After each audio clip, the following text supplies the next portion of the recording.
allegiance to the flag of the United States of America and to the republic for which it stands, one nation, under God, indivisible, with liberty and justice for all.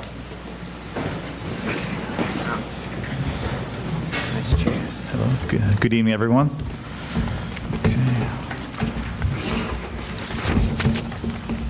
First order of business is to approve the agenda. Good night motion. Rob, second. Henry, any questions? Okay to vote? All in favor? 7-0 approved. Mr. Poole, Superintendent's report. Thank you, Mr. President. Good evening, everyone. I have to start off with a hearty congratulations to the girls varsity soccer team, who won for the first time a state championship. They played 2 fantastic games in Cortland in really tough weather conditions. They did not allow a goal over those 2 games. I'm also really proud of the fan base here. We were well represented in Cortland. I think we had more fans than teams that were closer to Cortland. And a special congratulations to Coach Gilmore, who was named the Small Schools Coach of the Year in New York State for girls soccer.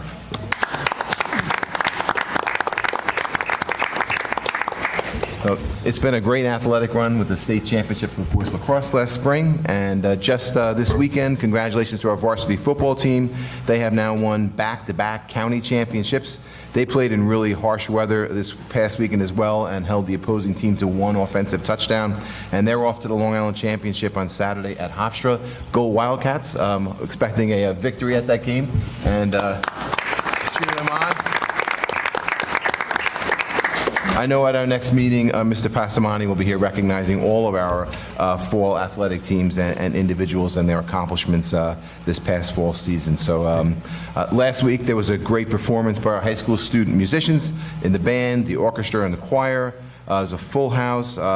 Really impressed by our students' musical talent, and just sitting in the auditorium, I want to thank the community again for supporting the bond work in the auditorium, which has really made a difference for the performers, but also for the audience. It's a greater experience for the audience in there. So thank you, community, for that. And as Thanksgiving is right around the corner, I just want to say thank you again to our families, student, community, Board of Education, our staff for their support of all of our programs for students. It's making a difference for our students, and I'm very grateful for that. So, and happy Thanksgiving to all. Thank you. Great. Thank you, Mr. Poole. Next up, opportunity for board members. I would just like to start off and say I did see the high school play, and it was amazing. The kids did a great job, as well as the facility itself looks very much improved over the last few years. Also, last week, I attended with Mr. Rose the first athletic planning committee, spearheaded by Mark Passamante, our AD. The committee is more to discuss declining enrollment throughout Long Island and how that affects or could affect athletic sports. Although we don't have an immediate need for anything to discuss as far as the size of the teams or our enrollment. Something to look at long-range planning. And I know we have some smaller class sizes in 8-9 years heading up to the high school, so just wanted to start communication. I think Mr. Passamante will probably provide an update to the superintendent in the near future. Mr. Sheridan, next? Sure, thank you. Thank you, Mr. Lewis. Did want to provide a few updates on some events that I attended. First, it was the open house at the high school. I have to say, I really enjoyed meeting the teachers and faculty and spending and seeing the positive energy that the teachers exhibited that evening. And I also want to thank the Honor Society, the students that were there to help guide parents like myself around the A, B, C, D, E, F, G wing. I'm just kidding. A lot of wings, but it was really great for the Honor Society to do that. So thanks again for that and providing the parents with directions. In addition, I got the opportunity to attend the legislative committee. A few things came up there. We are working on our legislative priorities for the year. We are revising our SWR, our story. And then in addition, we're looking at some of the I did say the legislative priorities. And in addition, I want to welcome some student members for the first time on this committee. We have Mr. Owen Barron and then Paul Lascauso, who are joining us. So thanks to those students for being a part of that committee as well. The next meeting is on December 9th, so looking forward to it. Should I mention I'll be Please. reading a letter in a moment? Okay, so in addition, I'm going to be reading a letter as a result of that meeting this week. So I'll share that with you guys now. This letter is written to Dear Governor Cuomo and elected officials. Section 2164 of the New York State Public Health Law describes the immunization requirements for all public school children. A proposed amendment is currently under consideration for Section 2164 to add mandatory vaccination of the human papillomavirus. I'm going to get this wrong. Papillomavirus? How do you say that? HPV for short? HPV. Okay. Say that 3 times, kids. Ready? The Shoreham-Wading River Central School District Board of Education is opposed to enacting any health law, such as HPV, that mandates vaccinations for viruses that are not transmitted in our schools. The HPV vaccination has historically been a parental decision. It is not transmitted in schools, lacks the full support of the medical community, and would require schools to enforce a widely unpopular mandate by excluding children. It should not be adopted. Please be advised that the parents in our community have already notified the district that should this proposed amendment to add the HPV vaccination to Public Health Law, Section 2164, be made law, they will not vaccinate their children, and their children will, as a result, be excluded. Amendments made last year to Section 2164, which prohibited the use of religious exemptions for vaccination requirements, strained the relationships between our educators and parents by requiring schools to enforce the amendment through excluding children. It resulted in children in our district missing extended time in school, and several students are now being homeschooled by parents who had no previous intention of homeschooling. It is a certainty that mandating the HPV vaccination for school enrollment will create more dissonance between schools and families. It will result in many more students being excluded from school. Attendance in school, coupled with the academic success, is strongly linked to health. We write this letter to urge you to oppose the legislation to include the HPV vaccination as a requirement for school attendance. Sincerely, the Board of Education and Superintendent. Thank you, Tom. Do I have consent from the board to sign and send that letter? Yes. Okay, great. Thank you. Great. I have one other quick update on a fun note. The other event I got to attend, along with Ms. Teppenhart and Mr. Lewis, was the Wham! Wildcats Helping Arts and Music. It was the total 80s night for those who were not aware. As part of it, you had the opportunity to dress up in costumes in 80s gear, and I have to thank Ms. Teppenhart and Mr. Lewis for doing so. I did not personally, but they did get into the occasion. As such, Mr. Lewis won 3rd place for his costume being recognized, and I want to present the award to Mr. Lewis for this accomplishment. You have a tennis racket? I don't have the tennis racket. He can describe the Andre Agassi getup that he had on for those who...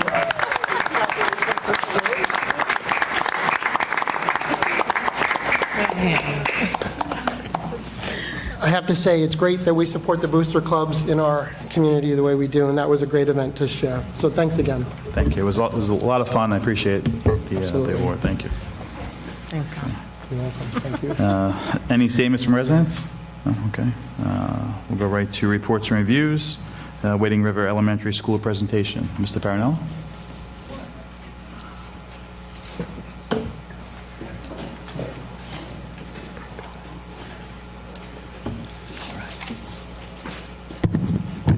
So I have with me here some of our students, and sometimes we have a ton of students. This year I started on something a little unique. Walking around the building and seeing our enrollment, you know, we're a small little part of the world. And you're volunteers. No one individual can do everything, but all of us in our little community need to do something and be a part of something that's a little larger than ourselves. And this past year, thanks to the support of the Board of Education, district office, and the community, we added several more clubs to our offerings. And that means we had about 340 some odd spots for children to join clubs, different, because we rotate. Let's say 3rd grade goes at a certain portion, 4th grade, and then 5th grade. And that meant that over half of our student population is involved in a club in our building.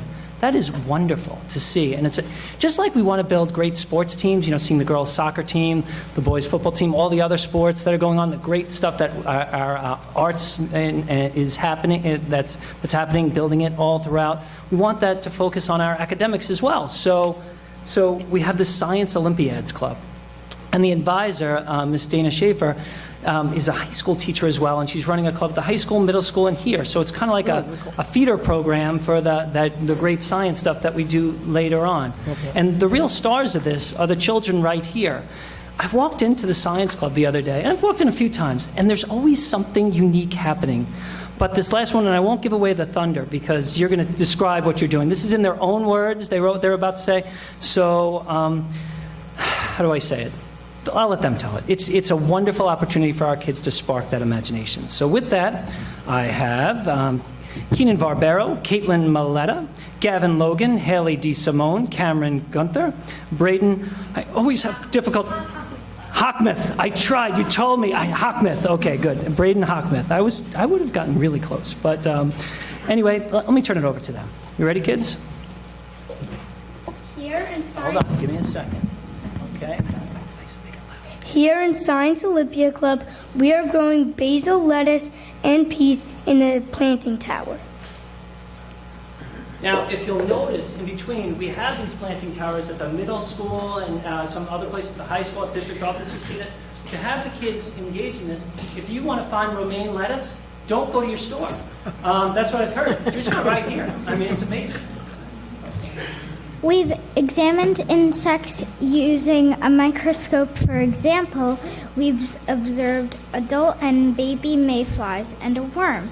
Our favorite observation was looking at a leech that was from Shoreham-Wading River High School pond. Don't get nervous. Leeches help the pond environment. We put M&Ms in milk, lemonade, and water. And we observed the M's floating on the top of the mixture. We discovered that the print M&Ms are actually made of edible paper. So crazy. Wow. We collected leaves and placed them in cups.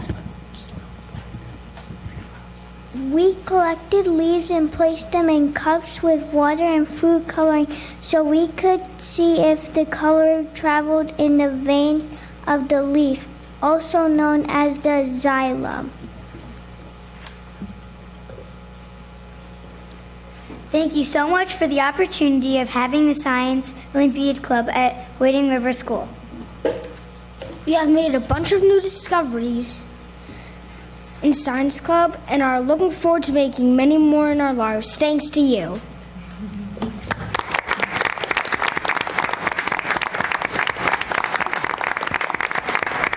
So I don't know if you have any questions for our Science Olympiads, but it's just one of the many clubs and opportunities that we have here at Wading River School. So teachers can get in tight with kids in small groups and do something that they have a passion about, and their kids, obviously, and some of their parents, from what they were telling me, share that same passion. And it's just a small group of the kids that are inside of our Science Olympiads Club. Thank you, and I wish you a wonderful and peaceful Thanksgiving. Great. Thank you. Thank you. Thanks, kids. You can tell Mrs. Schaefer that you got public speaking experience, too. Yes. You all did so well. Good job. Okay. All right. Shall we ask which plant grew the best? That's a good idea. Of the plants that you said there was lettuce back there, what one grows the best? Is there one that's grown better? Peas. The peas, okay. Now, the best question I have is, do you eat your vegetables? Okay, good. Okay. That's great. Thank you. Thanks for sharing. Thank you. All right. We'll have a second pause if you guys want to skip out and go home. No? Yes. Take me with you? No. The peas grow the best. Who knew? I'm sure it doesn't taste the best. Thanks for coming, guys. Probably, but No, the larger leaves don't. that peas are delicious. I do like that. Oh, is that what they're saying? I don't know. Yeah, peas. You said peas grow I the thought you best. asked what lettuce variation grows the best.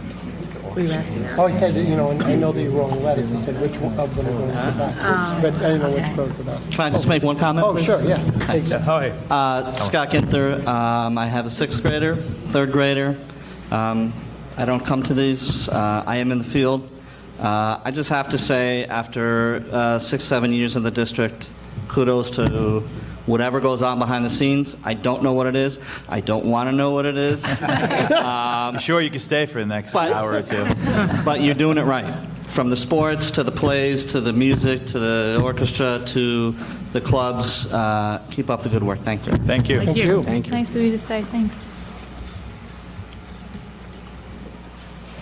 Oh, I want to say, too, the fact that no one's here is a huge compliment.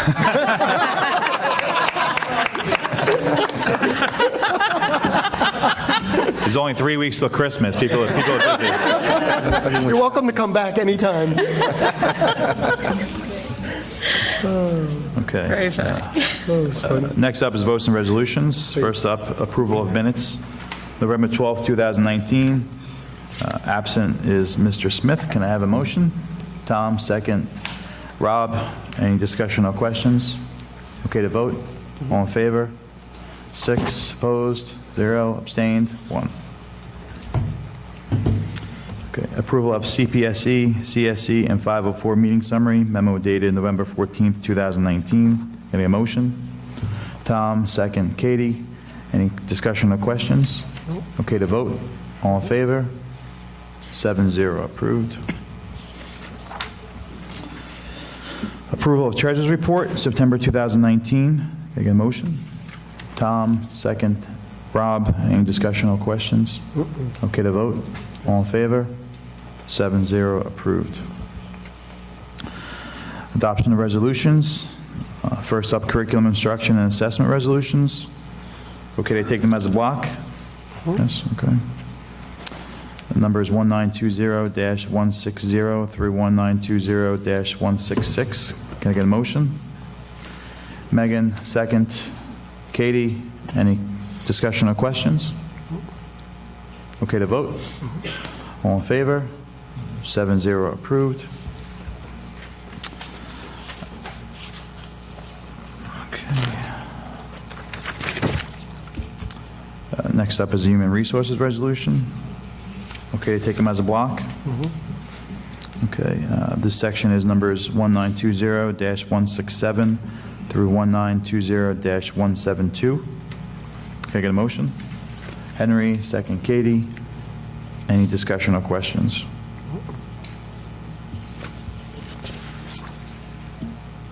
Okay to vote? All in favor? 7-0 approved. At the end, yeah. Yep, thanks. Business and operations resolutions. Quite a few. Okay to take them as a block? Yes. 1920-173 through 1920-178. Can I get a motion? Just a quick question. Yeah, hold on. Yep. After motion. Okay. Motion. Tom, second. Megan, any discussion or questions? Yes. On item number 1920-175, the purpose of the cargo van was for general district use, or was there a specific intent? The vehicle purchase? Yes. It was, I can answer this, if that's okay. I know that this was to provide food services to Miller Avenue. Okay. So it's going to be a vehicle to cart so I think it'll be like a warming trays. They'll be prepared at Prodell and then be delivered to Miller Avenue. So we're starting a lunch program there. Now, I mean, so this specific cargo van is specifically designed for food transportation? Correct. Okay, thank you. What's the timing of the van coming in, you think, at this point? I can't answer that question. Soon, but I will ask Mr. Arcuri to elaborate on that a bit. It is in stock. We are planned for delivery within 30 days. However, we are scheduling the actual lift to be installed at that particular dealership. That will allow us the ability to lift up the containers, put them inside of the van. But we do anticipate receiving it sometime before the end of the 2019 year. What is the anticipation for the program to begin? Currently, the anticipated start date is, best case scenario, February 1st, where we intend on providing food, meaning the menus would be distributed for parents to order before the winter break, so that when they come back, they will have to place their orders. This is a pre-order program similar to our cold lunch program, so all orders need to be placed in advance. We are currently working out the particulars, whether it's going to be a 30-day menu, meaning a one-month menu. Currently, the PTO at the Miller Avenue School has been providing hot lunch. You buy for the entire year, but we are looking at our options. But we hope to have it in operation where kids are getting their first meal February 1st. There are a few moving parts that we're still trying to lock down, but I'm very, very hopeful that I'll be able to stick to that date. So, Glenn, I know the PTO, organizes the hot lunch, as you mentioned. So you've had discussions with them in terms of allowing them proper time to Yes. reach out to the parents and let them know? I've been working with Miss Valencia. Okay. It's been working out well, I think. Hopefully she feels as confident as I am that we've been in close communication. I just recently reached out prior to last week and confirmed that they were able to extend it for the month of January. They were very, very open to having an additional month. Okay. Do we know if the principal actually has sent out any notifications yet to the students? Because we don't want to just rely on the PTO to send information. She has not sent anything out. Mr. Poole and I met with both Miss Smith and the food service director, Miss Polino, Monday. Okay. We are finalizing everything, getting us all on the same page. So there's a single reach out listing everything that we are doing. But it is contingent upon a couple of solid parts. Tonight is a major piece. At the December 10th meeting, we currently have a bid that is out in order to provide the 6 rolling food service carts, whether they're going to be both for hot and cold use. So once we secure the vehicle, we then secure the carts. We are working on securing staff. Those are the 3 major pieces. There is some utility work needed at each of the buildings, both the middle school and the Miller Avenue building, in order to accept these carts. But once we get those pieces in, I'm very, very hopeful that before we set off for winter break, we are able to have the menu done, sent out to parents, and a real good notification. So there's plenty of time. Okay. We are thinking the first Friday in January to have all of the orders back.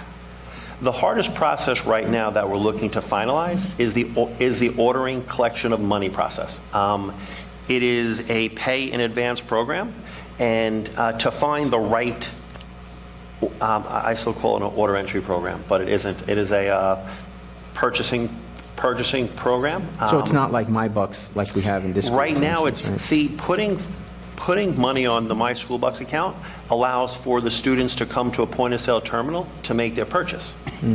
In this scenario, students or parents, I'm not thinking kindergartens, are placing their own order. So parents Some are of going them. to. That's why I said not all of them. My younger one would. They have to place their orders. So right now, the NutriKid system, which is what we use as the point-of-sale devices in all 3 of our cafeterias, do not provide for an online system. So right now, it's always been a paper system. At one point, we were up to close to 160, 170 lunches a week. Now I'm down because the Miller Avenue PTO has been doing such a fantastic job. I'm serving 7 to 10 lunches a week. So we've gone from a very heavy paper process down to a very low process, but now we are anticipating we are averaging about a 70% user base inside of all three buildings that take advantage of the school lunch program. Think about 70% of now having to place these orders manually, tally them up, Yeah. Get them, Can't do it. to the middle school, get them labeled, get them ready to be shipped, get them back to delivered to the classroom each and every day. That's our biggest hurdle right now. I'm confident. I've moved through 3 pieces. I'm going to focus now on the ordering and cash collection process. I'm confident that I'll have something. Okay. And does this affect Fruity Friday at all? Or? No, we are still going to allow Fruity Friday, just like we allow at the Wading River Building. It's some cart that rolls around. Wildcat wagon, right. Well, I call it the food cart at one point, but that still goes. So Okay. we aren't. So we can still expect parents to volunteer. You can still dress up as a banana as often as you want. Orange. Okay, that's great. I was the orange. You were the orange? 6 years. Thank you. Can I borrow the van on the weekend? That'll be the only Mercedes I ever drive. For a small rental fee, sure. Any other questions? I do have a question, just a clarification for 1920-174. Is there any possibility to remove the trees in front of the Wading River Elementary School in the spring? And I just want to clarify before we get a lot of emails, because I'm sure we'll get few. We are removing the trees because they are not well. They are currently diseased, and they need to. I mean, like I drove by this morning. A lot of them already. We've had a lot of fallen branches. They are dangerous. They are. They're very old. There's a liability. They have been analyzed and assessed. I just wanted to prevent the gap between not having anything and then planting new ones, you know. Well, it's going to be now we're going to be looking at like four months before we could plant something new. The danger is leaving up over the winter with the wind and the storm and all of that. And they do have verticillium wilt. They have root collar damage, crown fractures, bark disease. Yeah, I'm not questioning the validity about removing them. It's just people are going to drive by here, like similar when we did the parking lots. People are like, oh, we're taking all the trees down. And Mr. Poole, what I can do, I could check with grounds to see if we are able to purchase.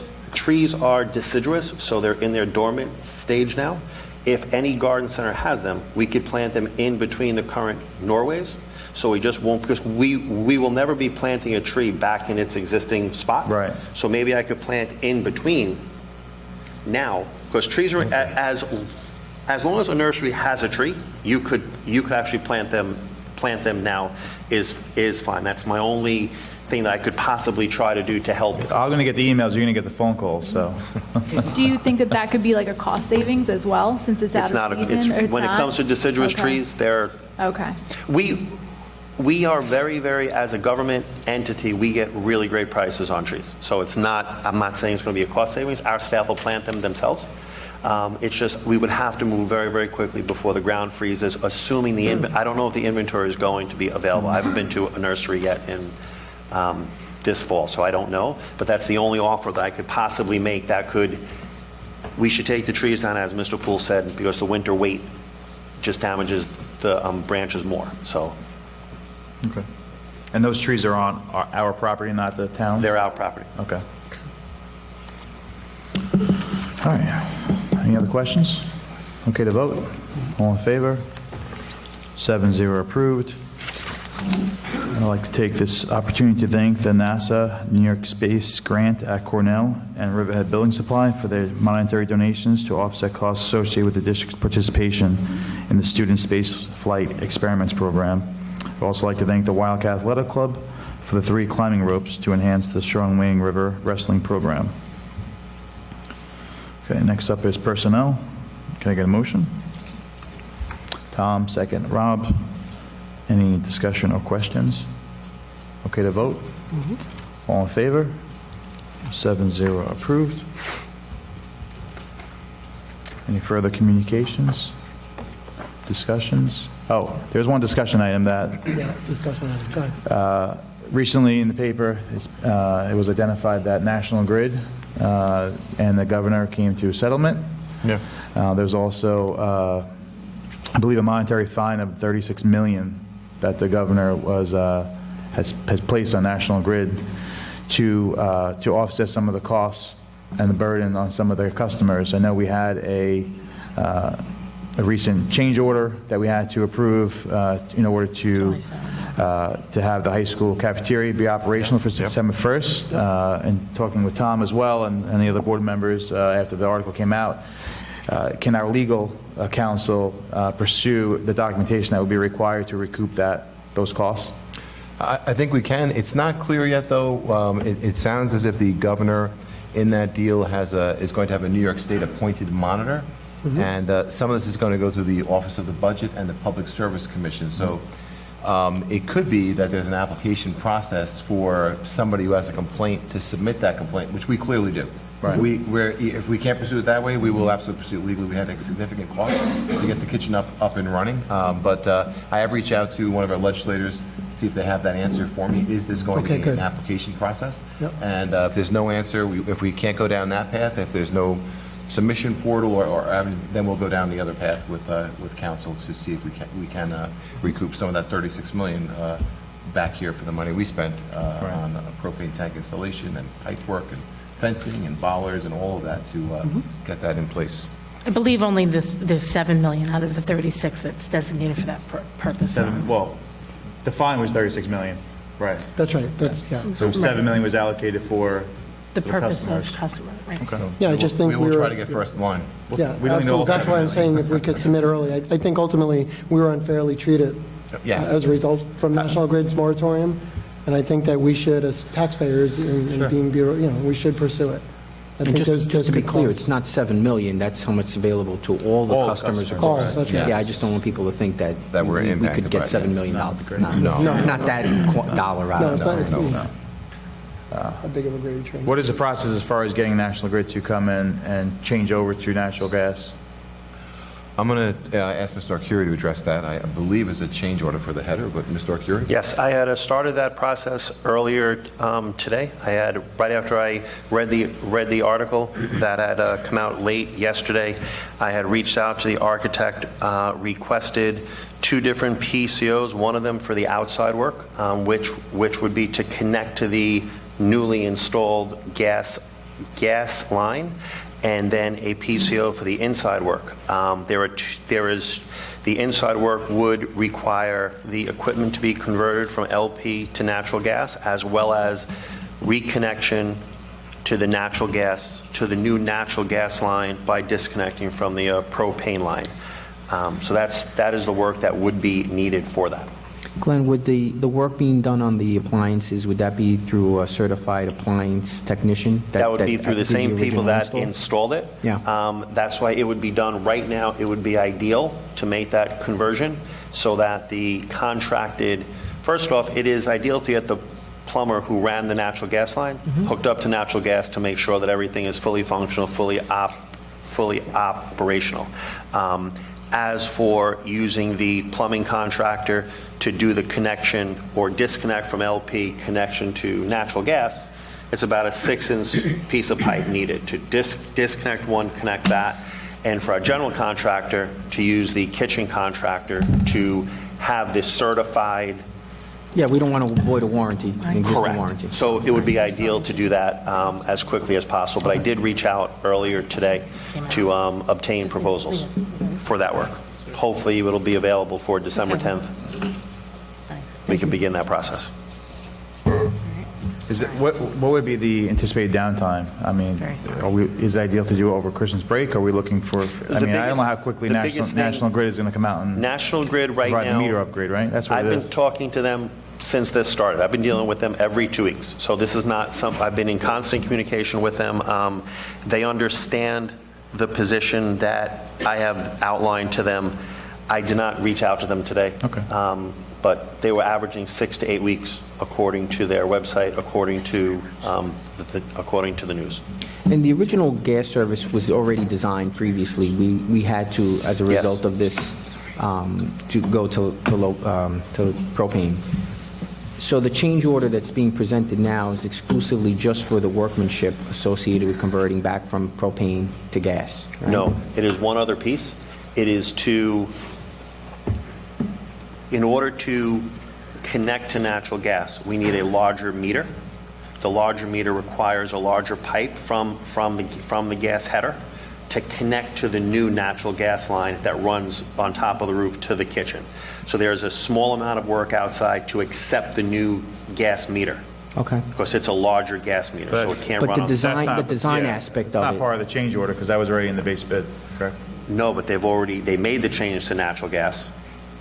Then we had to reverse that change from natural gas. Oh. So there is a cost to... And that's what I'm They saying. built the header already, and then they couldn't get the meter. and then they had- Okay. Maybe yeah, I'm not we're- understanding your question, No, Henry, I'm you're, sorry. you're exactly explaining what I needed. What I wanted to get to ultimately was the fact that this design's already been done. Yes. So in terms of design fee for the This is architect, labor only. there should be none. Labor only. Okay, Labor and thank a you. few fittings, which we already still, the fittings are still there. They're sitting on the ground. I didn't make them take the fittings away because we'd be here. Thanks. Are they going to take the propane tank away? Or are we going to? Eventually. There's no need to have it, There's- right? It's currently leased. It's a rental, right? Okay. The bollards. Great. Okay. Any other items, discussion items? No? Any additional comments from a resident? A resident. Happy Thanksgiving to you. Happy Thanksgiving. Okay. All right, we'll adjourn the public session. Can I get a motion to enter exec? Jim, second. Henry, all in favor? 7-0, and the reason to enter second exec is to discuss a pending legal matter and a personal matter. Okay, all right. Get home safe, everyone. Thanks for coming.